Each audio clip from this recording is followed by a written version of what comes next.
ماذا لو أخبرتكم أن اي فوتبول أطلقت نوعا جديدا من البطاقات قد يغير طريقة متابعة الأحداث داخل اللعبة، لكن في الوقت نفسه يكشف مشكلة قديمة لم تستطع كونامي التخلص منها حتى اليوم. فلا تنسوا أن تدعمونا بالضغط زر إعجاب والاشتراك في القناة ومشاركة المقطع مع أصدقائكم وتفعيل زر الجرس حتى يصلكم كل جديد عن لعبة اي فوتبول.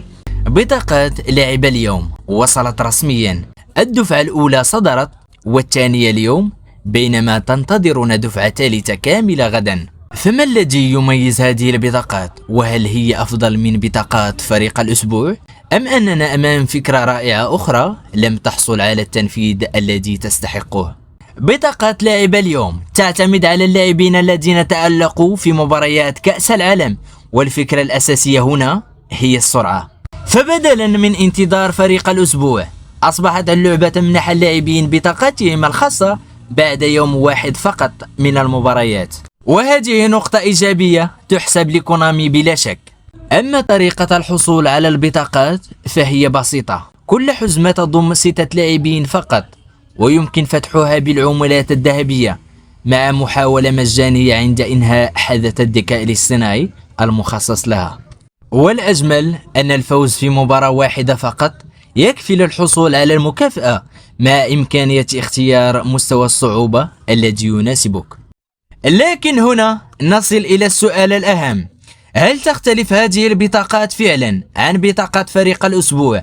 الإجابة نعم، ولكن ليس كثيرا، فهي لا تزال بطاقات مميزة غير قابلة للتطوير، ولا يمكن إضافة مهارات جديدة، ولا يمكن تطويرها بأي شكل.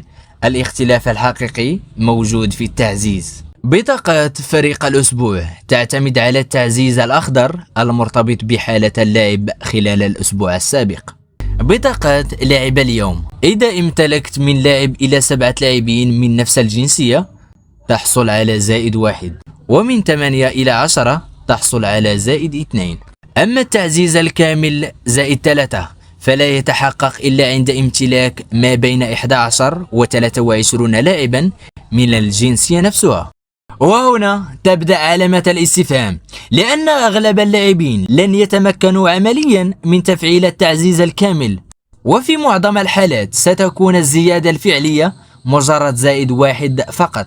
وبالتالي فإن هذه البطاقات من حيث الأرقام لا تختلف كثيرا عن بطاقات فريق الأسبوع التي عرفناها طوال الموسم، وفي الوقت الذي تقترب فيه بطاقات إيبك وشو تايم من تقييمات ضخمة تتجاوز حاجز 110.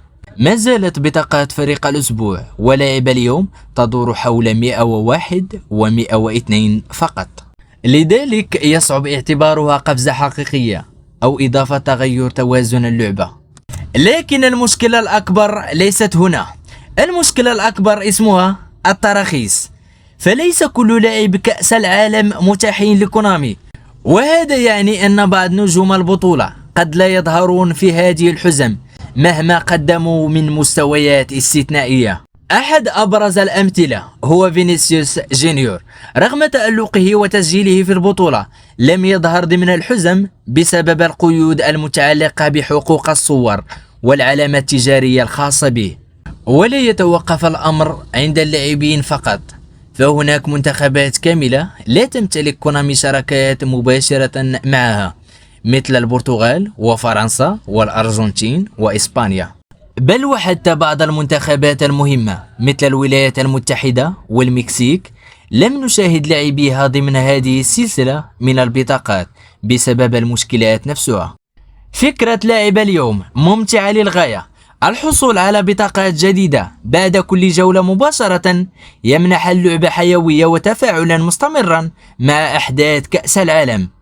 لكن عندما ننظر إلى الأرقام الفعلية وإلى نظام التعزيز وإلى مشاكل التراخيص المتكررة نكتشف أن الصورة ليست مثالية كما تبدو. وكما اعتدنا من كونامي، فكرة ممتازة على الورق، لكن التنفيذ لا يزال أقل من التوقعات. ما رأيكم؟ لا تنسوا أن تدعمونا بالضغط زر إعجاب والاشتراك في القناة ومشاركة المقطع مع أصدقائكم وتفعيل زر الجرس حتى يصلكم كل جديد عن لعبة اي فوتبول.